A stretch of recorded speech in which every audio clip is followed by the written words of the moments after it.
ಕರ್ನಾಟಕದಲ್ಲಿ ಅಧಿಕೃತ ಆಡಳಿತ ಭಾಷೆಯಾಗಿರೋ ಕನ್ನಡವನ್ನೇ ರಾಜ್ಯ ಸರ್ಕಾರ ರಾಜ್ಯ ಕಾಂಗ್ರೆಸ್ ಸರ್ಕಾರ ನಿರ್ಲಕ್ಷ್ಯ ಮಾಡಿದ್ಯಾ ಎನ್ನುವ ಆರೋಪ ಕೇಳಿಬಂದಿದೆ.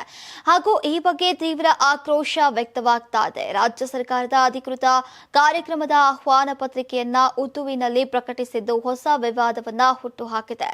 ಕರ್ನಾಟಕದ ಆಡಳಿತ ಭಾಷೆ ಕನ್ನಡ ಅನ್ನೋದನ್ನೇ ಕಾಂಗ್ರೆಸ್ ಸರ್ಕಾರ ಮರೆತು ಹೋಗಿದ್ಯಾ?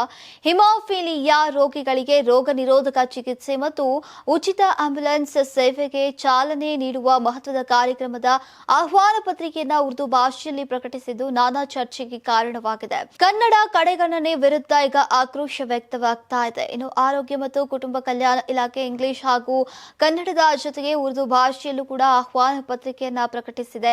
ಅಲ್ಪಸಂಖ್ಯಾತರ ಓಲೈಕೆ ಕಾರಣಕ್ಕೆ ಹೊಸ ಪದ್ಧತಿಗೆ ಸರ್ಕಾರ ನಾಂದಿ ಹಾಡಿದ್ಯಾ ಅಂತ ಈಗ ಪ್ರಶ್ನೆಯನ್ನ ಮೂಡಿದೆ. ಇನ್ನು ಕರ್ನಾಟಕ ರಾಜ್ಯ ಅಧಿಕೃತ ಭಾಷಾ ಕಾಯ್ದೆಯಲ್ಲಿ ಉರ್ದುವಿಗೆ ಯಾವುದೇ ಸ್ಥಾನಮಾನ ಇಲ್ಲ. ಆದರೂ ಕೂಡ ಅಧಿಕೃತವಲ್ಲದ ಭಾಷೆಯಲ್ಲೂ ಕೂಡ ಆಹ್ವಾನ ಪತ್ರಿಕೆಯನ್ನು ಪ್ರಕಟಿಸಿ ಕಾಂಗ್ರೆಸ್ ಸರ್ಕಾರ ಓಲೈಕೆ ರಾಜಕಾರಣ ಮಾಡುತ್ತಿದೆ ಎಂಬ ಆರೋಪ ಸದ್ಯ ಕೇಳಿಬಂದಿದೆ.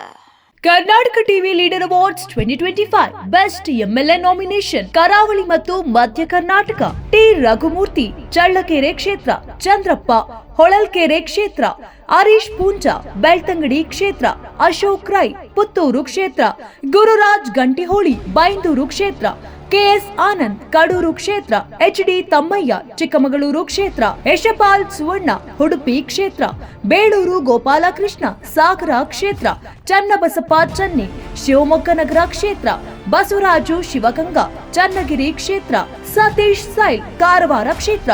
ಕರ್ನಾಟಕ ಟಿವಿ ವಾಟ್ಸ್ಆಪ್ ಚಾನೆಲ್ ಮೂಲಕ ವೋಟ್ ಮಾಡಿ ಹಾಗೂ ಇವರಲ್ಲಿ ಬೆಸ್ಟ್ ಎಂಎಲ್ಎ ಯಾರು ಕಮೆಂಟ್ ಮಾಡಿ. ಅಲ್ವಾ, ಪ್ರತಿದಿನ ನಮ್ಮ ಜೀನಿ ಸ್ಲಿಮ್ ನ ಯೂಸ್ ಮಾಡಿ ಯಾವುದೇ ಸೈಡ್ ಎಫೆಕ್ಟ್ ಇಲ್ದಂಗೆ ನೀವು ಸಣ್ಣ ಆಗ್ತೀರಾ.